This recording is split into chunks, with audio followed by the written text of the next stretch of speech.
Hola, buen día niños, les saluda a su profesora María José. Vamos a comenzar a trabajar nuestra clase de historia de esta semana. Estamos trabajando ya en la unidad número 4, la última unidad. Esta es la clase número 1. El nombre de la unidad número 4, cómo actúo en comunidad cumpliendo mis deberes y respetando los derechos de todos. El objetivo de aprendizaje de la clase de hoy es el objetivo número 13. Reconocer que todas las personas son sujetos de derecho.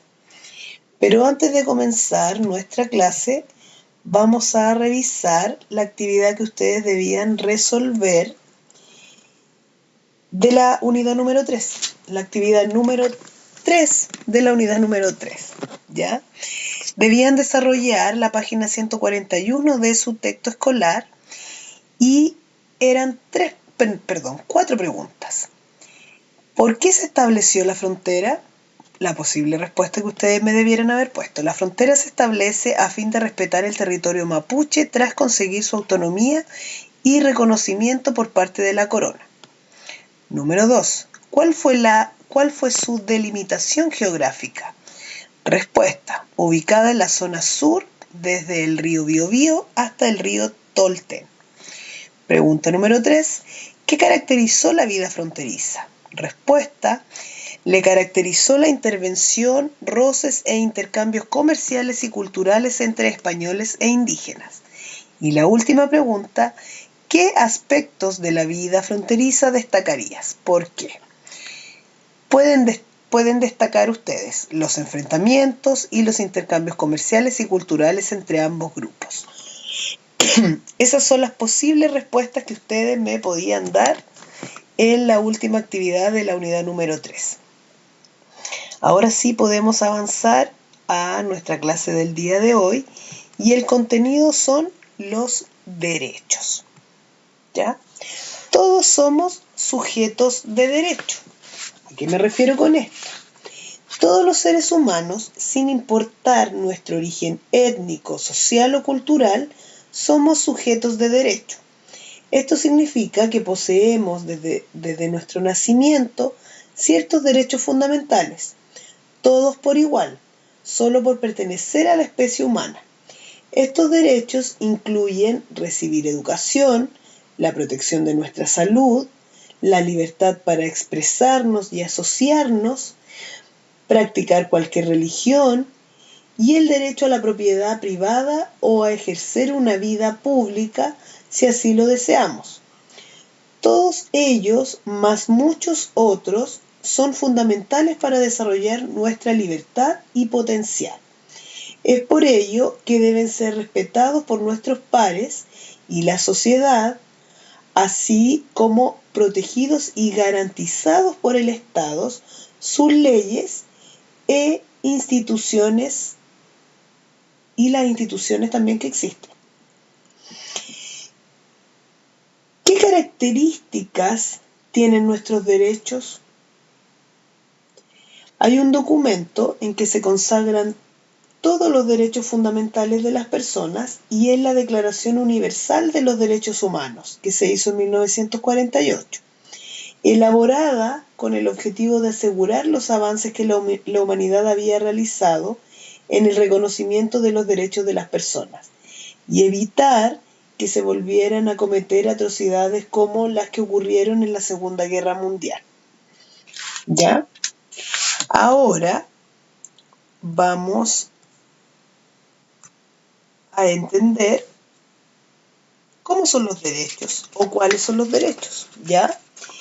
Los derechos no siempre han estado garantizados para toda la humanidad. Por el contrario, este ha sido un logro relativamente reciente y es el resultado de la lucha y el sacrificio de miles de personas, así como de la obtención de complejos acuerdos políticos. Además de la Declaración Universal de Derechos Humanos, un documento fundamental en Chile con relación a los derechos de las personas es la Constitución Política, ¿ya? La Constitución Política de la República. Este texto es la ley fundamental del país y en él se establecen, entre otros aspectos, los principales derechos de las personas y los deberes de las instituciones. cómo han ido evolucionando el reconocimiento de los derechos, ¿ya? Y aquí, esto aparece en su texto escolar, que se muestra la categoría de los derechos en la era contemporánea. Siglo XVIII, ¿ya? Derechos de primera generación o relativos a la libertad, derechos civiles y políticos. Fueron los primeros en ser reconocidos en procesos históricos como la Revolución Francesa y la independencia de Estados Unidos, de fines del siglo XVIII. Su principal ideal es la libertad y el respeto a la dignidad de la persona y a su integridad física. Algunos de estos derechos son el derecho a voto, a la propiedad y a la libre asociación. Siglo XX. Derechos de segunda generación o relativos a la igualdad, derechos económicos, sociales y culturales. Fueron impulsados en especial durante el siglo XX, a fin de que el Estado garantizara las condiciones para una vida digna. Su principal ideal es la igualdad y aspiran a garantizar el acceso a bienes sociales básicos como educación, salud, trabajo y protección social. Algunos de estos derechos son el derecho a la salud, a la educación, a la vivienda y a la libertad ideológica y religiosa. Por último, siglo XXI, derechos de tercera generación o relativos a la solidaridad, derechos relacionados con la paz y la justicia. Fueron los últimos en ser impulsados y reconocidos, desde fines del siglo XX. Su principal ideal es la promoción de un entendimiento pacífico ante los nuevos desafíos del planeta, demandan la solidaridad entre países ricos y pobres, la protección del medio ambiente, el respeto al patrimonio y a las minorías. Algunos de estos derechos son el derecho a la paz y a un medio ambiente limpio. Ahora, con la información que les entregué, ustedes tienen que desarrollar la actividad de la clase de hoy, en donde ustedes deben completar el cuadro, ¿ya?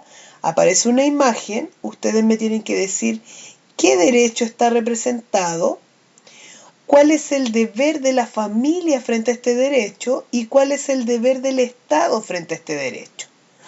Tenemos acá, que podemos decir, se los voy a soplar, el derecho al trabajo. ¿Ya? Entonces ponemos acá derecho al trabajo y ustedes me dicen cuál es el deber de la familia frente al derecho del trabajo y cuál es el deber del Estado frente al derecho del trabajo. Luego me dicen qué derecho vendría siendo este y los dos que siguen, derecho a qué y este también. ¿Ya? Ahora para finalizar, páginas del texto escolar. Para profundizar lo trabajado, página 168 a la 171 del libro de historia y la propuesta de autoevaluación para que evalúen su trabajo, qué fue lo que más me costó aprender y por qué, cuánto tiempo necesité para hacer esta actividad. Y por último, recordarles mi correo electrónico, el grupo de WhatsApp de la asignatura si es que tienen alguna duda, si algo no les quedó claro, y la dirección de la página web institucional en donde deben cargar su tarea para que sea evaluada. Me despido, les dejo un abrazo, esperando que se encuentren muy bien. Nos volvemos a encontrar la próxima clase.